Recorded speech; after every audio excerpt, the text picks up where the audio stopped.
Hey, what's up everyone? I have a pretty fun video after doing the 3-day community alpha test for Adrullan. I don't know if I'm saying it correctly, but I've been calling it Messed Up Minecraft the entire playtest weekend. So we did this a couple weeks ago, and for starters, I did not expect to enjoy this game as much as I did, and I don't think anyone in the Static Guild group really did either.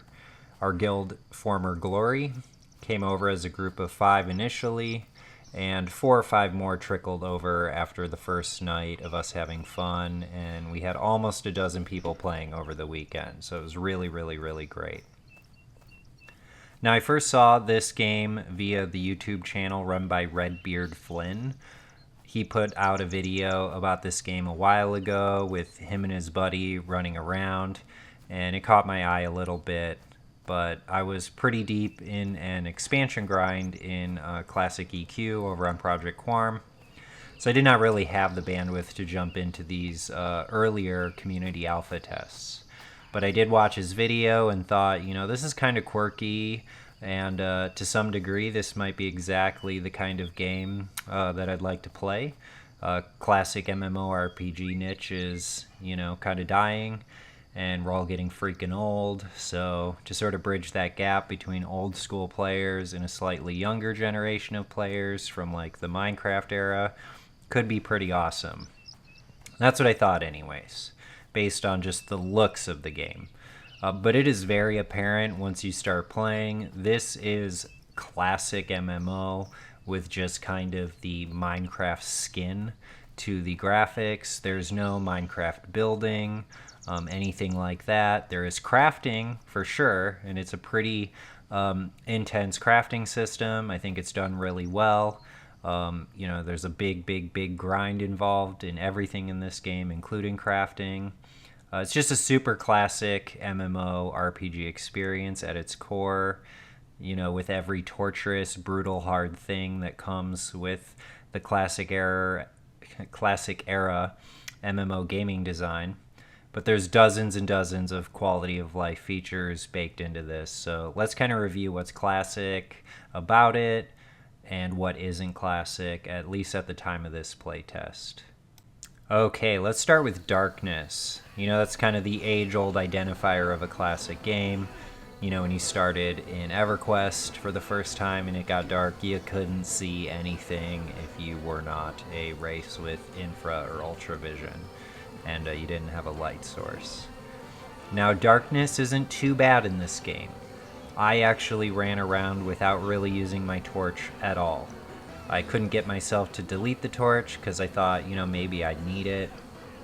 Like maybe there's some extra darkness mechanic, or get into a cave or something that would be super dark. But I never ran into that situation. That could just be like my monitor's natural gamma settings or whatever. But darkness was not the punishing mechanic here that other classic-inspired MMOs in development are using. The darkness here just kind of limited the nameplates of enemies and just kind of created a little bit of fog in the outer distance, but you can still see stuff kind of around you. So I'm indifferent here regarding the darkness and danger level topic, to be honest. I'm going to play a game regardless of whether, it has thick darkness or not. So as far as the next topic, handholding, there's almost zero handholding here, except the newbie starter quests sort of give you some guidance to check out specific areas, which you would naturally kind of find yourself flowing into those areas to begin with if you just kind of explored around. And the quest journal is a nice quality of life feature that offers you some assistance in remembering who you talk to.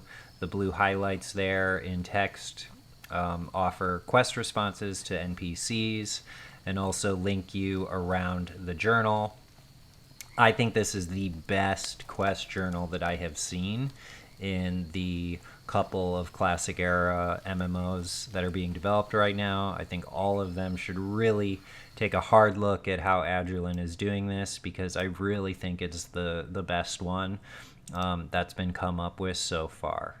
The other thing that's really great is that you're not given all the information right up front, but if you press your UI window and your inventory window and you kind of hover around, you will discover various details that you're looking for. So if you really want to know what strength does, or stamina, or dexterity, or wisdom, or any stat like that, you just hover over those texts in your UI, and it's going to tell you exactly what that is and what it does. You also know how much haste you have as a melee. All of those details are not like hidden from you as a player, which I think is very impactful because it allows you to make key decisions for yourself about the gear you want to wear, instead of just like hypothesizing that, oh, maybe, oh, that has more strength, I'm going to take that, when maybe really, like, as a monk, you need charisma because you want your feigned death to go off more, or whatever. That's just an example there. But yeah, I really, really like this feature here of hovering over and it just telling you everything and not hiding it from you as a player. Again, that's something I think all other classic era games should take note of. Another thing that I found great is the map. This is the best rendition of a map in a classic game, and it's a bit of a hybrid. Like, you have a map, you have your basic areas drawn, it's not super detailed, it doesn't give you your GPS or what direction you're facing, but what I like most is that there's a world that you're in, and you know this world because you exist in it and you're not a baby. So you kind of have some idea about the world and inhabitants to some degree, right? Like, it's absurd to think you exist in a world with magic and you're, this somewhat adult character and you don't know where anything is. Like, oh man, where's the bank of the city that I live in? Where's the shops? And what's beyond the bridge 2 miles north of me? Like, your starting character should know things about the world that you exist in. Unless they have some kind of, like, you woke up with amnesia and don't know anything. Okay, then that would kind of make sense to me. But I really like the map in Adrullan because you could pin different areas, you could give them icons, you could label them. So if you explore, and as you explore, you kind of take note of different things, like, oh, this is where I can find mobs that drop leather. Hey, here are some ghosts over here, and these ghosts drop, speckled ethereal dust or whatever the heck it is. You can create a repository of information for yourself. And I know a lot of players aren't going to do that, but you know what? The tools are there for you, and all of those things are in your own hands. So now let's talk about death and taxes, or like the corpse run and experience loss. When you die, you only lose your bags. You do not lose all of your worn gear. When you recover your body, you get 50% of that lost experience back. And after a cleric resurrection, the experience loss is extremely minimal. Getting that 50% back on just finding your body kind of mitigates the rage over dying several times in a row at those early levels as you're learning the game. There's also a corpse summoner. Although I'm not sure how that affects your restored EXP, the corpse summoner costs some money, and I think if they make sure the cash cost kind of scales correctly so that it's always slightly painful in the monetary cost every time you want to summon your corpse, as opposed to like going and finding it or asking your friends or guildies or strangers for help. I think that's a great system, because sometimes you've just been dealt a bad blow, a bad hand, multiple bad hands, and there's nothing more rage-inducing than like dying 5 times trying to get your body, and instead of just rage quitting, you can just go to the corpse summoner, pay the 10 plat or silver or whatever it scales up to, and get your bodies back. Now, this is something that was in the alpha test. I really, really hope they keep this to some degree. I think that players should also have agency in summoning their corpses through necromancers or whatever other classes. So you can pay a player a more economical fee to get your body summoned instead of this very high-priced vendor. But I really think the vendor should stay. I think it's something all these other games should consider, just having there to avoid, losing somebody over just, getting dealt a bad hand one day where, you're just so frustrated because you played a couple hours and you didn't go forwards at all. Instead, you went backwards many, many, many steps. So, again, I think that's great. Now, experience gains. This is probably the most classic feature. Very close to original EverQuest as far as time per level. The grind in this game is very real.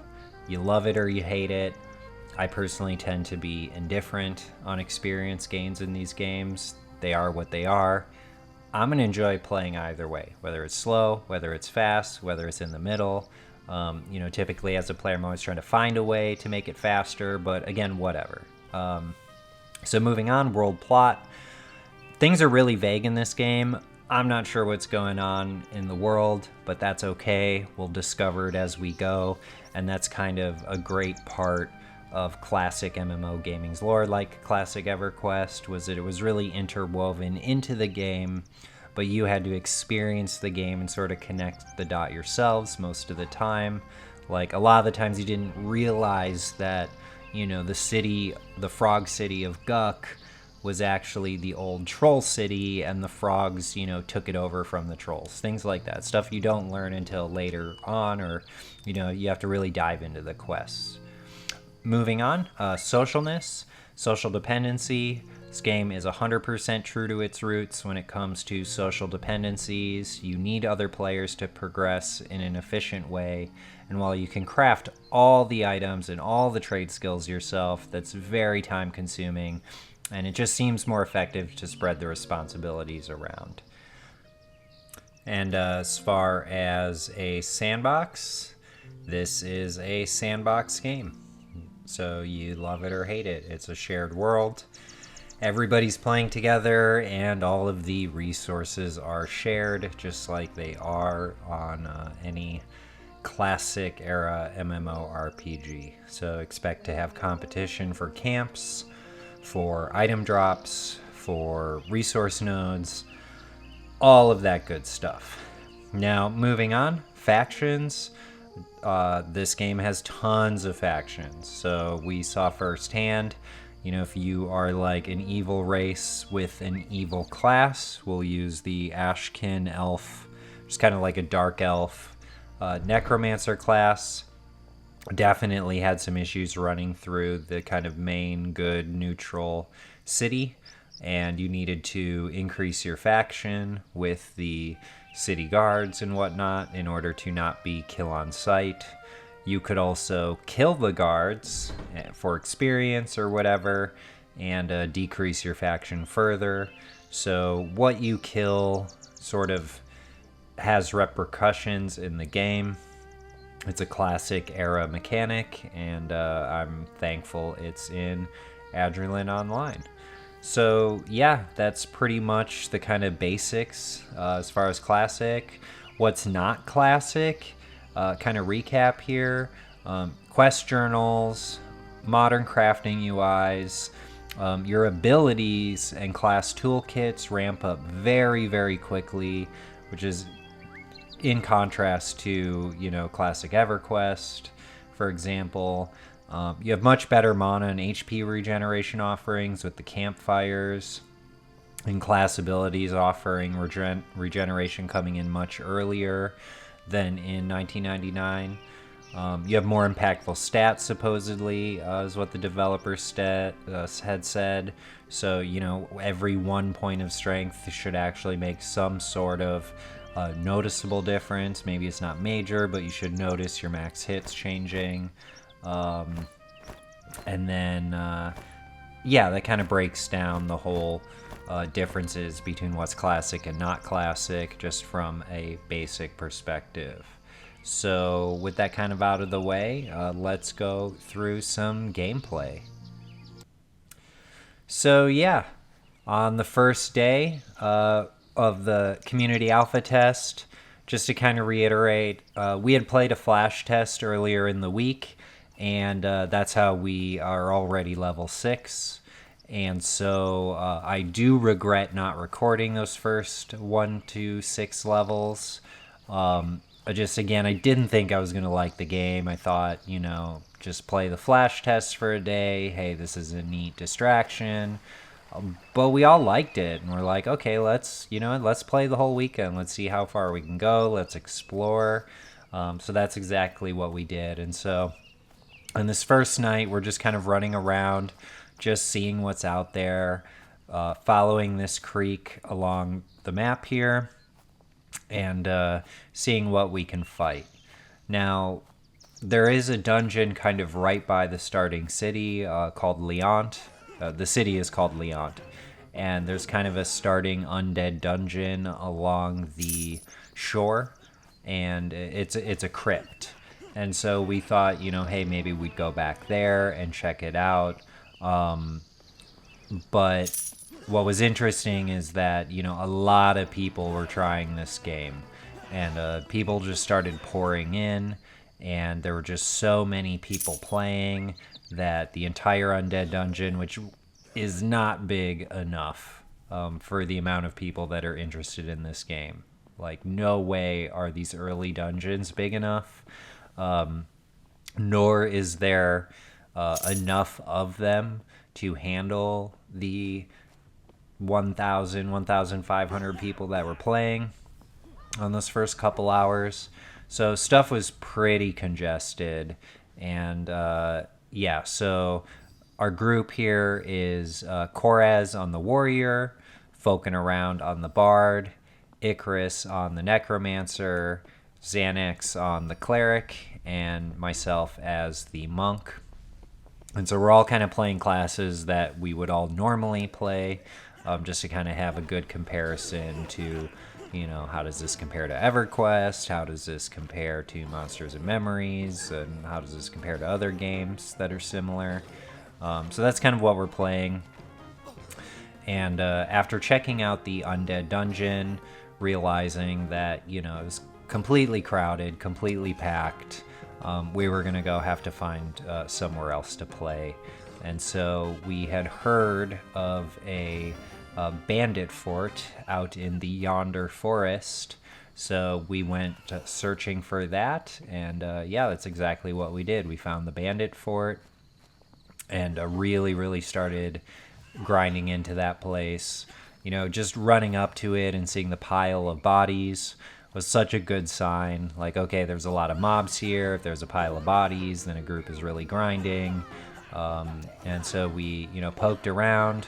We got some drops, some items, and we found our way into the basement of the Bandit Fort, and we spent a lot of time there, basically until our bags were full, and, it was time to vend and upgrade our spells and kind of deal with some crafting and general upkeep. And so that was, a pretty apparent mechanic in this game, is that it's difficult to stay in one area for a very long time because you just start, accumulating so much stuff that you kind of have to deal with it. Leveling is kind of slow. So, after a couple of hours, you get some levels, and, you really want to get your new spells. You want to deal with stuff in your bags, so on and so forth. Leaving camps seems to be part of the equation of the gameplay loop. Probably more difficult to kind of like stay in one area for 8 to 10 hours, or some neckbeard style stuff. But with that said, I mean, we did let our neckbeards unfurl over the weekend. We played a lot. We played a lot more than we probably should have. But, we didn't just stay in one area. We really, really traversed around the world, explored, and got a lot done. So that was kind of the first night where we ended up,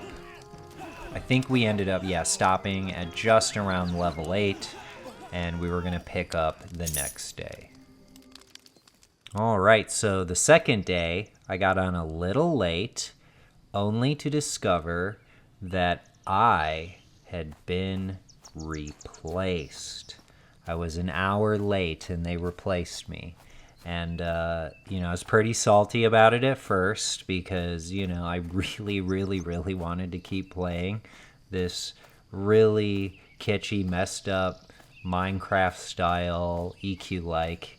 And, I got over it pretty quick too because, the people who took my spot and filled the 6th slot are 2 great guildies, good friends, and I'm glad that they got to, jam out in this game and really experience some group content with their classes that they were trying out too. So, since I knew that I had been replaced, my slot was filled, and it was filled by other lovers of classic MMOs, and I know all of these people's play styles. I was aware that my spot wasn't going to open up the whole day. Not the whole day, morning, afternoon, or evening. So I ran around. I did the monk starter quest, which I'll do another video on, and I'll talk about the monk in another video. But yeah, I just did crafting and ran around for a couple hours, enjoyed myself, and took a break, and reserved my spot for the next day, for day 3. So 3rd day, spot is reserved. Everything's good, and I'm gonna go check out a dungeon that they discovered on Saturday called Hillshade Hollow, or what players in the game were calling Block Burrow, which I think is really, really funny name. And so the group for day 3 was Koraz on the Warrior, Fokin around on the Bard. We had Fabio on the Enchanter, Xanax on the Cleric, myself as the Monk, and our 6th player for Sunday was a 2nd Enchanter, Ascendra. So you'll see them join this group in a little bit. So we had a double Enchanter group for Sunday, and from a classic EQ perspective, the double Enchanter group is like pretty meta. 2 charm pets or 1 seriously decked out charm pet, and the other enchanter is handling CC while 1 enchanter is just focusing on charm. The enchanters can take turns charming the pet in case one has to take a break, so on and so forth, but it's pretty good. Had a lot of fun in this dungeon. We actually also had one of a fun wipe situation due to a critical pacify lull failure, so you'll see that here. We're all very professional players, but again, sometimes, crap happens. So Fokin around tries to train the bad pull away so that we can camp a cleric, so we can get a res, or use the res stone, which is such a clutch feature for clerics in this game. They can summon a temporary resurrection stone. You can hold it, and you can res people in your team. So it's kind of like a res battery to some degree, right? Because you spent the mana early.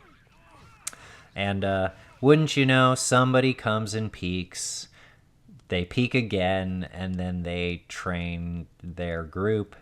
Or I'm assuming maybe they're solo. I don't exactly know what happened to that other player. But we saw this a lot throughout the weekend. I didn't touch on it earlier, but there was a lot of training going on in the early dungeons, in the Bandit Fort, in the Undead place, when it wasn't just completely packed and everything was dead, of course. But we saw a lot of trains. Groups are just exploring around. They're solo people checking things out, small groups, full groups, just like we were, hey, what's over here? What's down here? You think there's something we can find to kill over here? So you saw a lot of groups rolling over you.